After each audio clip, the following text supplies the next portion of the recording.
seen an anatomical structure of like a face without skin on it, it has these muscles right here at the corner of the mouth. And a lot of times when you're doing a Native American guy, you don't really want to make him smiling. And so right here at the corner of the mouth, you can just do a little bit of a down turn. And that makes him look more serious, which matches his eyebrows.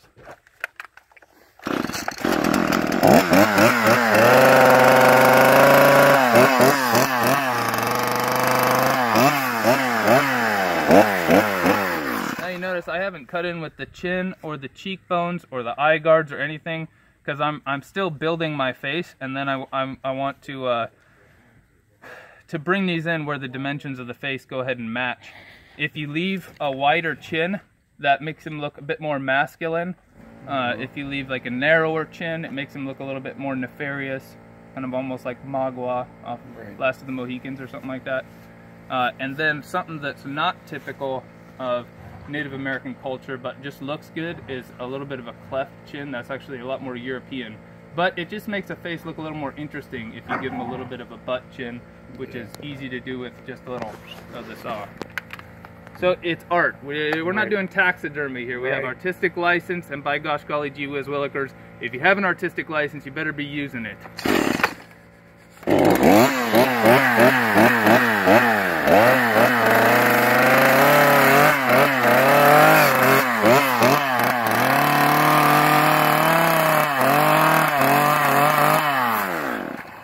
High cheekbones and wide cheekbones are something that you really want to do on Native Americans.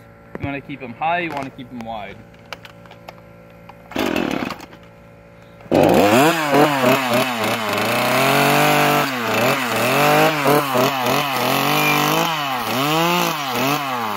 Depending on how large you flare out here, you can look like a football player. Because these muscles right here, depending on, I mean, you can change the whole character and the look of your face just by what you do with the cheekbones. Because these lines right here, these are profile lines.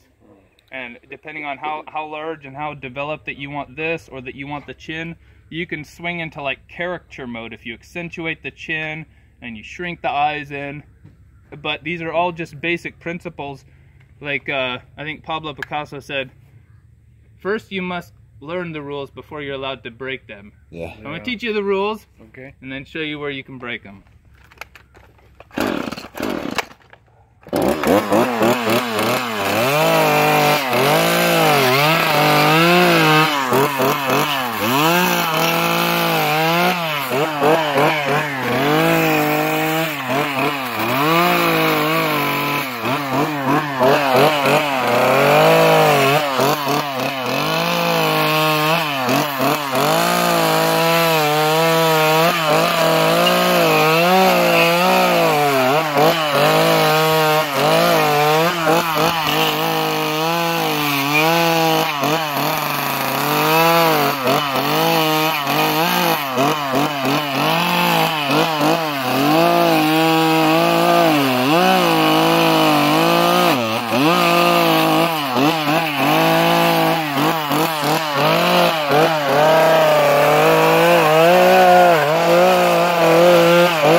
Something that can really provide a lot of depth to your face, not only going in deep right here, but then also I really like to pierce in very deep here on either side, where you accentuate these neck muscles and then it draws your eye back in and creates a lot of shadow. So I'm going to pierce in very deep on the below his jaw and beside him.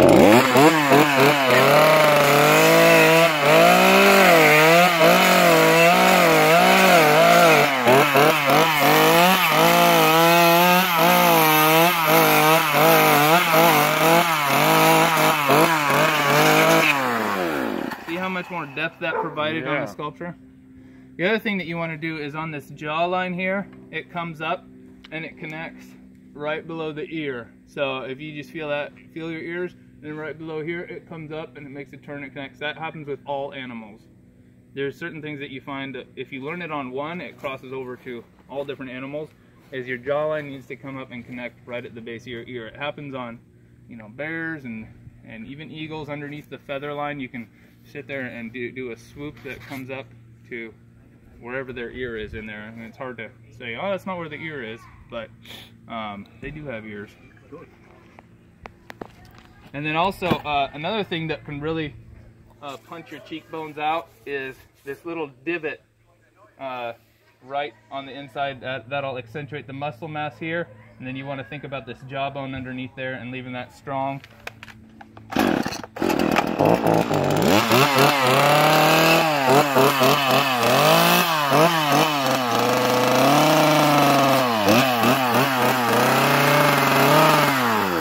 Just like a little V.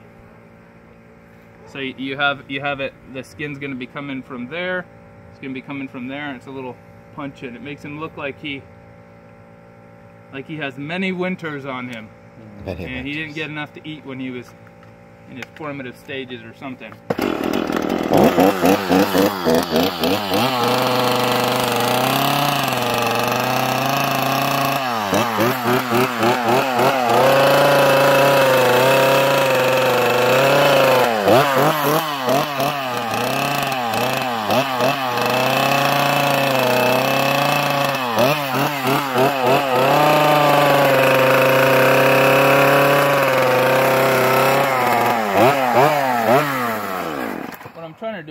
Get this, I don't want to have this eye down here and then have this eyebrow totally disconnected, and so, but I'm trying to push the eye up in under here to give him more of that serious look.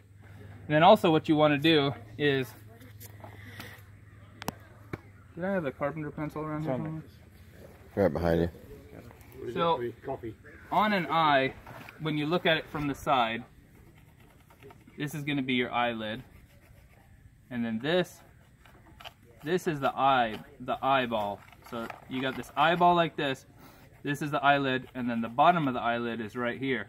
So the top of the eyelid actually sticks out more, and then the eye comes down. Like if you have a bouncy ball and you divide it up into quarters, what's showing on your eye is the bottom quarter of the bouncy ball. So you want to keep that in mind and actually have your eye tilted down at an angle and have your lower eyelid back in further than the top of your eyelid.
Then you can just put your hair in there, or you can put a feather coming down, or you can do like kind of a braid. But that's the basic, you know, Indian face that I would do.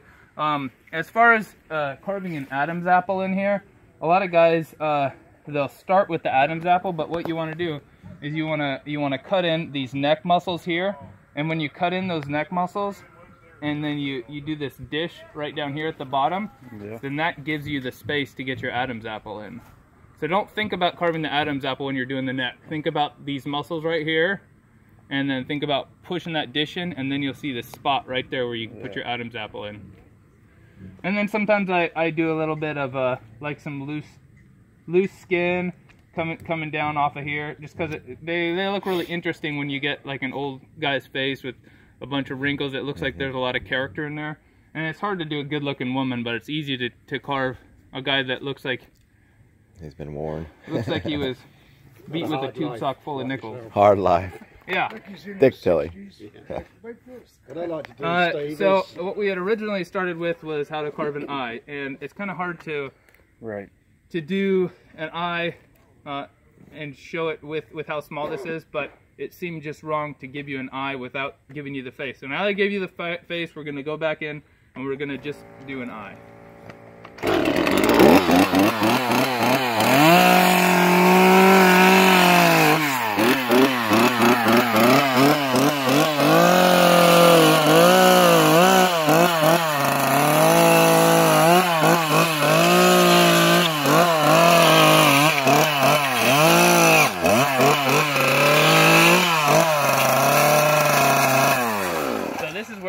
This is where the nose would be. This would be over, so the tear duct is going to be on the inside. Is that the side profile, Steve? Pardon? Side profile, or from the front? This is going to be from the front. Oh yeah.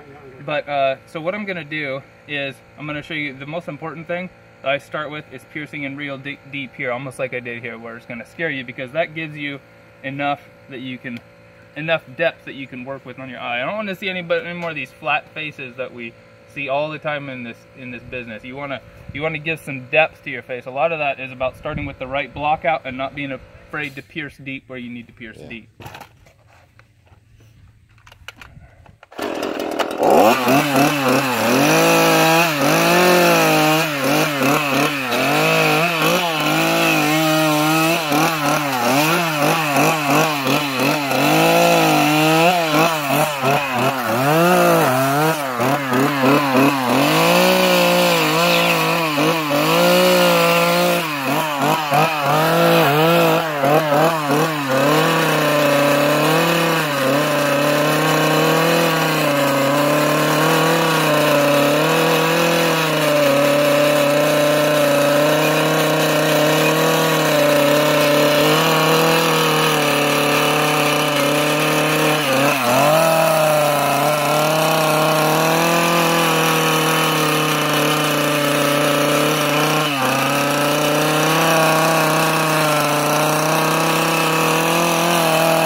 showed you on this that the top lid sticks out further than the bottom lid.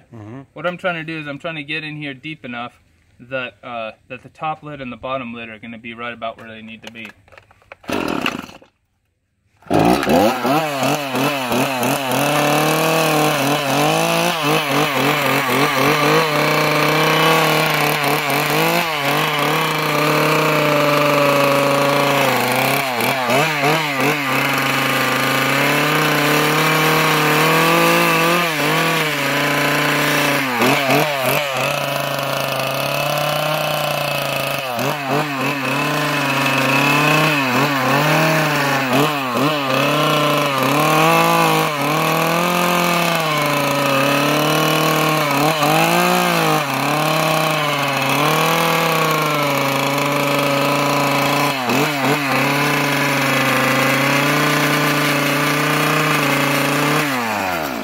You want to go ahead and get your top lid carved in, get that where you want it before you do your bottom lid. And I don't know if you can see this, but so I started with kind of a straight line that comes up from the tear duct. This is going to be the highest part of the eye, and then on the bottom this is going to be the lowest part of the eye. So it's going to look kind of maybe a little bit more like this, and this thumb right here would be the tear duct, and then this part right here is going to be the bottom part right there. This part right here is going to be the top part right there. But what I did right here is this is going to be one part of the eyelid, and then this is going to be like some droopy skin that hangs over it. So what I did is I created a fold and a layer. So you have, this is what makes it interesting, is the different folds and layers. So this part of the eyebrow is dropping down. That's going to make one layer. And then this part of the eyelid comes up underneath that, and then this part goes there. And then beyond that, then we're going to pierce in real deep, finally with a die grinder or chainsaw, depending on how big it is, and give even more depth.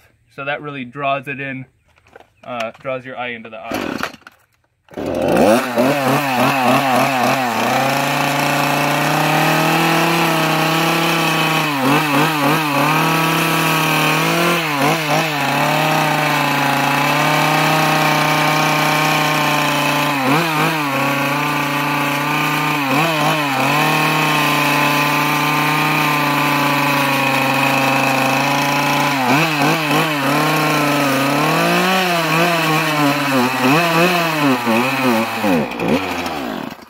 I think it's out of gas.